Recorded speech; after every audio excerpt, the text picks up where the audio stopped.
నమిక రుచి ఛానల్కి స్వాగతం అండి. తియ్యటి పూరీలు ఎలా చేయాలో చూద్దాము. ఇప్పుడు అదే ఒక గ్లాస్ పిండి తీసుకున్నానండి, చూపించిన గ్లాసు. అందులో 2 చెంచాలు నెయ్యి, హాఫ్ చెంచా సాల్ట్ వేసానండి. ఇప్పుడు ఇది బెడ్ పౌడర్ ఎలా ఉంటుందో అలా కలుపుకుందాము. స్వీట్ పూరీలు చాలా బాగుంటాయండి. ఇందులో కొద్ది కొద్దిగా నీళ్లు పోసుకొని ముద్దలా కలుపుదాము.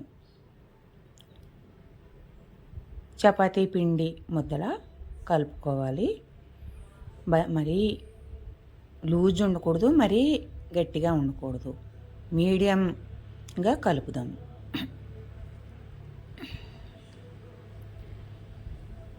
ఇప్పుడు ఇలా కలుపుకొని పక్కన పెట్టి దీని మీద ఒక గిన్నె మూత వేద్దాము.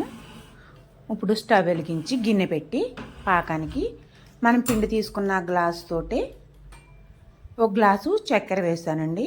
అదే గ్లాసుతో నీళ్లు పోసాను. మీరు నా ఛానల్ కొత్తగా చూస్తున్నట్లయితే సబ్స్క్రైబ్ చేయండి, లైక్ చేయండి.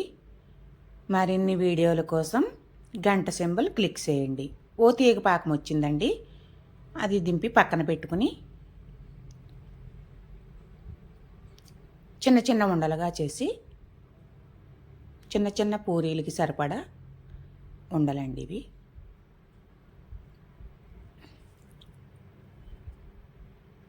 ప్రెస్ చేత్తూ నొక్కుదామండి, ఉండల్ని విడకుండా ఉంటాయి. లేకపోతే పాకంలో వేసినప్పుడు విడిపోతాయండి. ప్రెస్ చేసి నొక్కాలి. ఈ చిన్న చిన్న పూరీలుగా ఒత్తుదాము.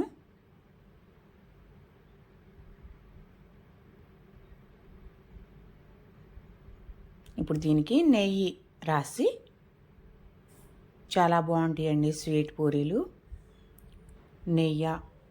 నెయ్యితో చేస్తాం కాబట్టి చాలా టేస్ట్గా ఉంటాయి, చాలా రుచిగా ఉంటాయండి. పిల్లలు కూడా చాలా ఇష్టంగా తింటారు. చివరిలో గట్టిగా ప్రెస్ చేయాలండి, ఎందుకంటే విడిపోతాయి. మరీ పలచగా కాకుండా మరీ చిక్కగా మందంగా కాకుండా సమానంగా చేసుకోవాలి. ప్రతి పూరీకి కూడా నెయ్యి అప్లై చేయాలండి. పూరీలన్నీ రెడీ అయినాయి. ఇప్పుడు స్టవ్ వెలిగించి ఆ పాన్ పెట్టి ఆయిల్ వేడయ్యాక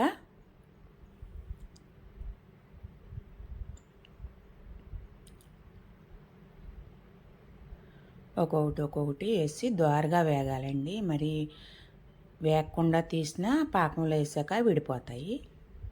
పాకంలో వేసింది అటు ఇటు తిప్పేసి తీసేయాలండి. ఎక్కువ పాకం పీల్చుకున్నా కానీ వేగట వచ్చేస్తాయండి.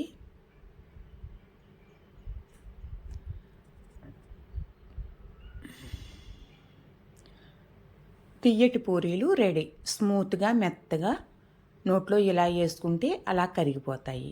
ఓకే ఫ్రెండ్స్, నా ఛానల్ నచ్చినట్లయితే సబ్స్క్రైబ్ చేయండి, మీ ఫ్రెండ్స్కి షేర్ చేయండి. మరిన్ని వీడియోల కోసం పక్కనే ఉన్న గంట సింబల్ క్లిక్ చేయండి.